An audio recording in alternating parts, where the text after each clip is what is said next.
Chapter 4. When Mordecai perceived all that was done, Mordecai rent his clothes, and put on sackcloth with ashes, and went out into the midst of the city, and cried with a loud and a bitter cry, and came even before the king's gate. For none might enter into the king's gate clothed with sackcloth. And in every province, whithersoever the king's commandment and his decree came, there was great mourning among the Jews, and fasting, and weeping, and wailing.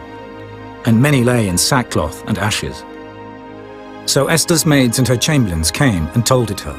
Then was the queen exceedingly grieved.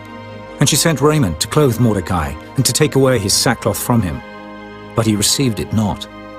Then called Esther for Hatach, one of the king's chamberlains, whom he had appointed to attend upon her, and gave him a commandment to Mordecai, to know what it was, and why it was.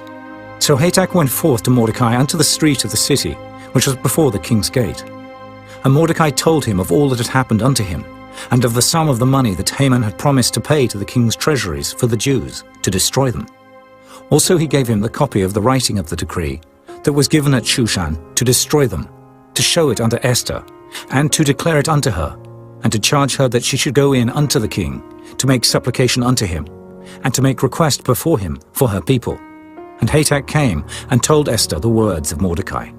Again Esther spake unto Hatach, and gave him commandment unto Mordecai. All the king's servants and the people of the king's provinces do know that whosoever, whether man or woman, shall come unto the king into the inner court, who is not called, there is one law of his to put him to death, except such to whom the king shall hold out the golden scepter, that he may live. But I have not been called to come in unto the king these 30 days. And they told to Mordecai Esther's words. Then Mordecai commanded to answer Esther. Think not with thyself that thou shalt escape in the king's house, more than all the Jews. For if thou altogether holdest thy peace at this time, then shall their enlargement and deliverance arise to the Jews from another place.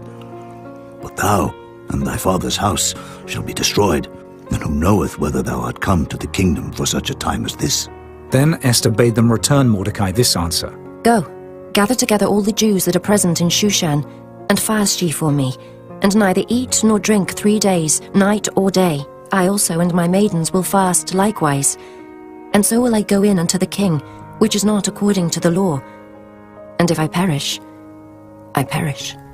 So Mordecai went his way, and did according to all that Esther had commanded him.